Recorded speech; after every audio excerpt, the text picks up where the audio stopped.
aku Nanti Kristina. Halo, nama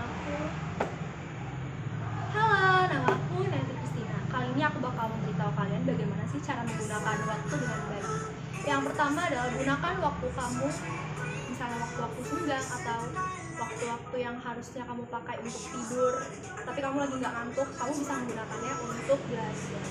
Kalau misalnya kamu bukan tipe anak yang suka belajar atau males banget melihat tulisan-tulisan apalagi angka-angka di dalam buku, aku saranin kalian untuk nonton hal-hal yang penting.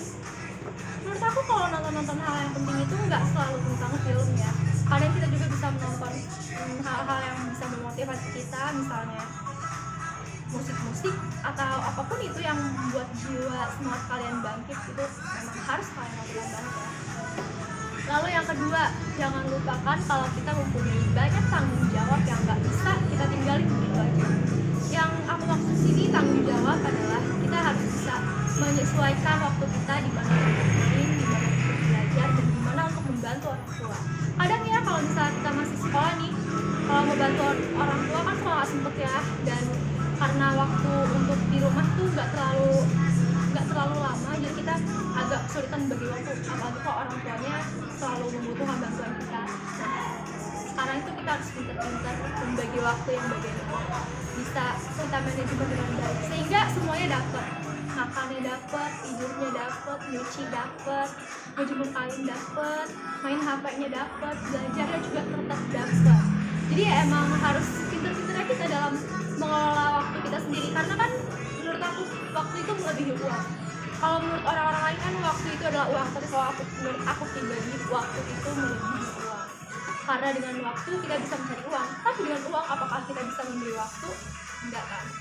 Nah, mungkin dua hal itu yang tadi. Pertama, gunakan waktu senggang kalian untuk mengisi hal-hal yang bisa bikin produktif atau kreativitas kalian. Dan yang kedua, manajemen waktu kalian dengan baik, jangan lupakan tanggung jawab maksud aku. Dan yang ketiga adalah selalu semangat. Nah, yang ketiga ini merupakan poin yang paling penting untuk mencukupi yang kedua. Supaya kita bisa manajemen waktu dengan baik, supaya kita nggak malas, ya kita harus semangat. Gimana sih caranya untuk membangkitkan mood kita untuk beres-beres? Gimana sih cara kita untuk membangkitkan mood kita untuk bantuin mama, bantuin papa? Dan bagaimana sih kita bisa meningkatkan mood kita untuk belajar, ngajarin adik-adik, atau bisa nahan emosi kalau misalnya waktu kita nggak cukup buat tidur, atau kita lagi kepepet di selain ngerjain tugas dan lain sebagainya. Yang pertama yang harus kamu lakukan adalah tetap tenang. Dan lakuin ini pelan-pelan aja, nggak harus sekaligus, tapi pelan-pelan. Jangan mengeluh, karena keluhan itu yang ada bikin kamu malah tambah buyar, tambah pusing, dan tambah bikin diri kamu sendiri capek. Jadi ya kalau misalnya kita selagi nggak bisa ngeluh, ya nggak usah ngeluh lah ya, karena hal-hal di dunia ini emang harus kita syukuri. Jadi ya harus kita syukuri karena kita masih bisa diberikan raga yang sehat, diri kita yang sehat, dan lain sebagainya. Oleh karena itu jangan gampang capek dan tetap jaga kesehatan, karena jangan beranggapan egois bahwa diri kita sendiri ini adalah untuk kita, tapi beranggapanlah bahwa diri kita sendiri itu sangat mempengaruhi kehidupan orang lain. Mungkin kita nggak tahu kamu 3 tahun ke depan atau 5 tahun ke depan kelak akan jadi apa, atau bahkan 10 tahun ke depan kita nggak tahu Tuhan mengatur diri kita, membentuk diri kita berapa lama lagi supaya kita bisa menjadi seseorang yang sukses, yang bisa membantu orang lain. Tuhan menggunakan kita melalui proses kita sekarang. Yang kita bisa lakukan untuk saat ini ya tetap sabar, rendah hati, jangan pernah menyombongkan apapun yang pernah kita raih, dan jangan pernah menganggap enteng orang lain, jangan menganggap remeh orang lain.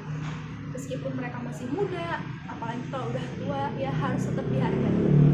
Dan yang paling penting kataku adalah cintai diri sendiri. Dengan mencintai diri sendiri, dengan menghargai diri kamu sendiri, nggak perlu insecurean.